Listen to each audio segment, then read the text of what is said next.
હું સુષ્મા સ્વરાજ છું. મને ભારત દેશના લોકો પ્રથમ મહિલા વિદેશ મંત્રી તરીકે ઓળખે છે. મેં અનેક વર્ષો રાજકીય જીવનમાં પસાર કર્યા છે. મેં સૌથી નાની ઉંમરે હરિયાણા રાજ્યના કેબિનેટ મંત્રી બનવાનું ગૌરવ પ્રાપ્ત કર્યું છે. હું પ્રતિભા પાટીલ છું.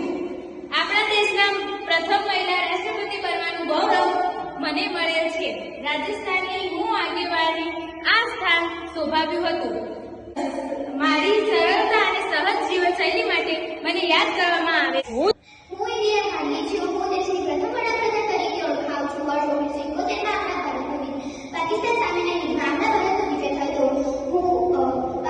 પાકિસ્તાન સામેના આપણા ભારતનો વિજય થયો હતો. હું લોખંડની સ્ત્રી તરીકે પણ ઓળખાઉં છું. હું લતા મંગેશકર છું. સ્વર સામ્રાજ્ય તરીકે વિશ્વમાં પોતાની આગવી ઓળખ મેળવનાર મેં વિવિધ ભાષામાં 40,000 કરતાં પણ વધારે ગીતો ગાયા છે. ભારત સરકારે મને ભારત રત્નથી સન્માનિત કરેલ છે.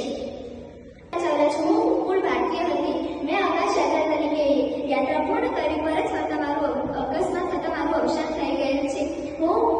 મારી યાદો હંમેશા અવકાશ સાથે જોડાઈ રહેશે. હું સરિતા ગાયકવાડ છું. મેં ખેલ મહાકુંભ શરૂ કરીને એશિયન ગેમમાં ભારતને 16 ચંદ્રક અપાવ્યો છે. ગુજરાત સરકાર